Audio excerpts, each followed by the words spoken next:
globalement, un jour, un Martiniquais ne pourra pas dire la Martinique aux Martiniquais comme l'Amérique disait l'Amérique aux Américains. On ne pourra jamais dire ça alors. Et puis je n'espère pas non plus qu'on puisse dire ça, parce que j'ai une vision un peu plus globale de dire la terre c'est aux terriens.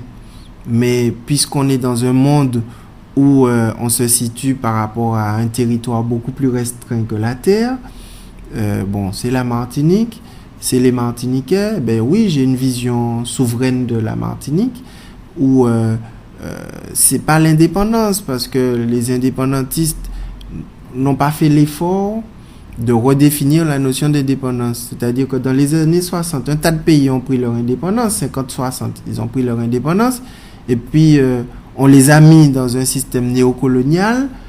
Pour en sortir, ils ont compris qu'il fallait se regrouper, et puis même les anciennes puissances coloniales ont compris qu'elles ne pouvaient pas rester seules, donc elles ont construit des grands ensembles, c'est notamment le cas de l'Europe. Donc aujourd'hui, la notion d'indépendance, elle est morte. La notion d'indépendance, séparation, archaïsme, isolement, pour moi, c'est à bannir totalement.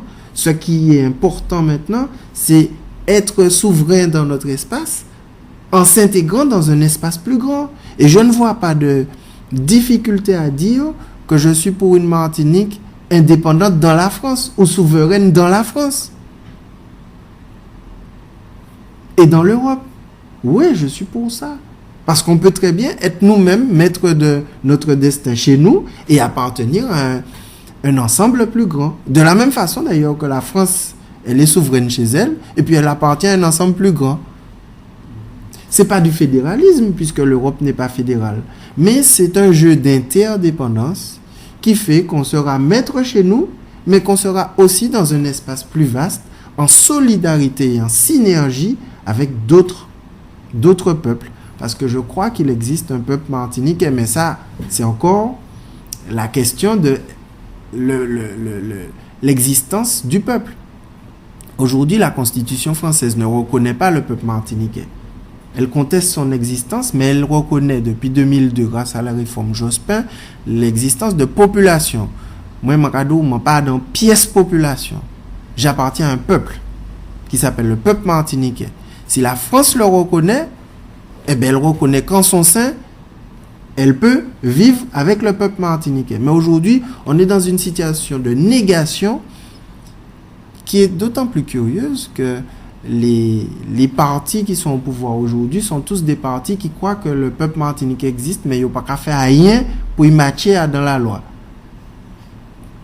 Le PPM ne proclame pas à la face de la France qu'il faut changer la Constitution. Le RDM ne demande pas ça à la France. Le MIM ne demande pas ça à la France. Aucun pays ne dit à la France, il faut que tu changes ta Constitution parce que nous, on existe en tant que peuple. Ne serait-ce que ça déjà, ce serait le premier pas vers un mieux vivre ensemble. Parce qu'aujourd'hui, il y a un malaise des Martiniquais par rapport à la France. Il y a un échec, en fait, de la politique de décolonisation française qui se voit partout où la France est passée. Parce qu'elle a voulu faire une colonisation désintégration. C'est-à-dire que la colonisation à la française, c'est de fabriquer des Français à partir de gens qu'on considère comme rien et dont on nie la culture. Notre spécificité par rapport à d'autres pays comme les pays africains, c'est qu'on est un peuple qui est né à l'occasion de cette désintégration. Alors qu'en Afrique, il y avait le problème se pose en d'autres termes. Ce sont des pays qui sont nés à l'occasion de cette désintégration, mais sur la base de peuples qui existaient déjà et qu'on a, en découpant les frontières au couteau, forcé à vivre ensemble. Et aujourd'hui, on le voit en Côte d'Ivoire, ce qui se passe là, on n'en a pas idée, mais c'est le résultat de la colonisation française, où on a deux peuples qui s'affrontent, parce que Ouattara et Gbagbo sont issus de deux ethnies qu'on a mis ensemble pour fabriquer un pays qui n'existait pas en tant que pays. C'était des peuples qui vivaient comme peuple avec leurs rois, avec leurs organisations. Et aujourd'hui, on se retrouve avec cette problématique-là dans beaucoup de pays d'Afrique où il y a plusieurs ethnies qu'on a forcé à vivre, à faire pays alors qu'ils étaient différents peuples. Eh bien, aujourd'hui, nous, les Martiniquais, on ne nous force pas à vivre avec les Français. Hein. On ne nous considère pas comme existants comme peuple. C'est encore pire.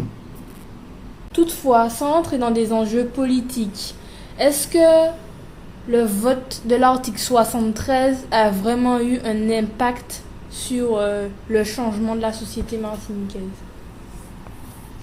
Ben, on a toujours été sous l'égide de l'article 73. Simplement, on avait une région et un département. On était sous l'article 73. On a voté la fusion du régime de la région et du département dans l'article 73. Donc, en gros, rien n'a changé, ou en tout cas, rien ne devrait changer. C'est ça qu'on a décidé, que rien ne doit changer. On simplifie simplement en faisant 1 avec 2, mais globalement, l'Assemblée unique, telle que voulue par le peuple répondant à la question qui lui était posée, ça n'est pas un changement profond et véritable et institutionnel. Pour qu'il y ait un changement, il faut que la Constitution française accepte de dire qu'il existe un peuple martiniquais. Pour le moment, on parle de population. C'est là que ça se joue. C'est pas en faisant des réformettes administratives qu'on va m'expliquer que... Voilà. Bien, Maître Germani, on vous remercie, l'association vous remercie d'avoir bien voulu répondre à toutes nos questions. Est-ce que vous avez quelque chose d'autre à ajouter? Je vous remercie de m'avoir choisi pour me poser toutes ces questions et puis si j'ai bien compris pour me mettre à l'honneur, je ne mérite sans doute pas une telle considération, un tel honneur. Je pense qu'il y a d'autres personnes en Martinique qui pourraient passer avant moi. Je suis très touché.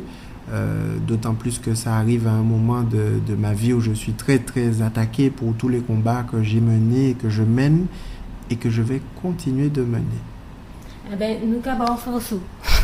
Merci professeur.